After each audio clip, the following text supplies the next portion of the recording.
So good afternoon. We had a long and constructive discussion with Mr. Akıncı now, and this morning, early this morning, I also met with Mr. Anastasiades.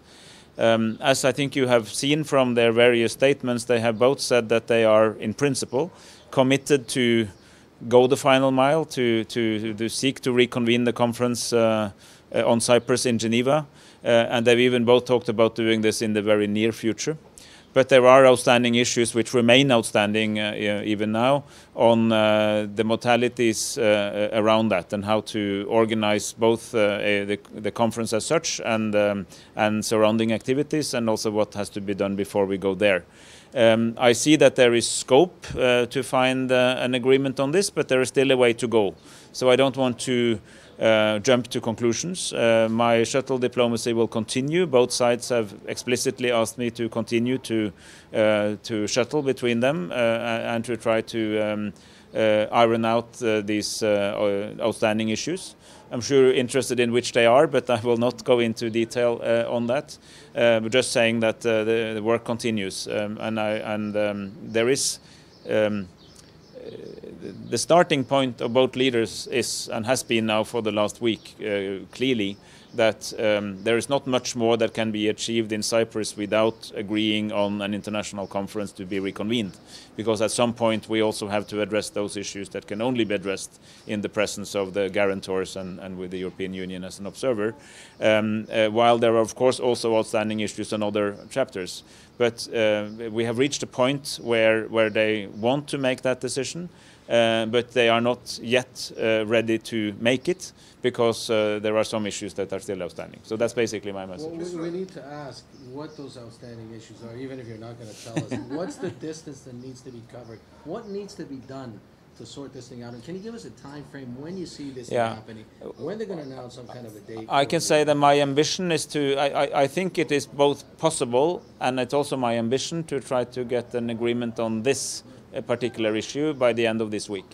And the sooner the better, but these are also sensitive issues for both sides.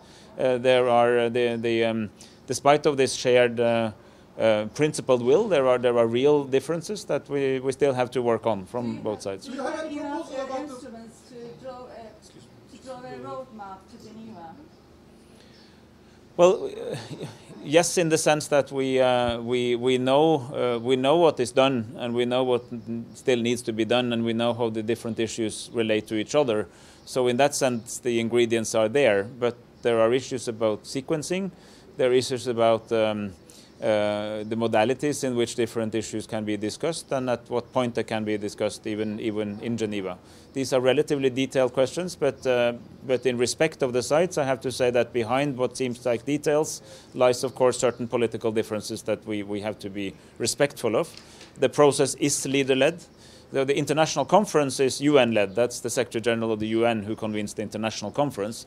But there is no purpose in the international conference if it does not align with what the two leaders want to do on those issues that only they can deal with here in Cyprus. And it's this, you know, an important part of my job and the Secretary General and the UN team is to make the best use of the two levels. There is a bi-communal level between the two sides here. There is thankfully full agreement that most issues should be solved by Cypriots and Cypriots only. No guarantors, no other players, no UN, no EU. They are really Cyprus issues. And then there are those issues which cannot be dealt with properly without involving guarantors and the European Union as well. So how do we align these levels so that they mutually reinforce each other rather than mutually exclude each other? Okay, thank you very much. Thank you. One last question, please. Did you have any proposal about the modality? Did you offer to the leaders any other modality? Well, I mean, this is their process. What I do is I listen very carefully in detail to what they say and what their proposals are, and then of course I reflect on them and see if we can find a common ground. But whatever common ground will be found will at the end of the day be that of the leaders, and I'm trying to help them to get there. All right, thank you.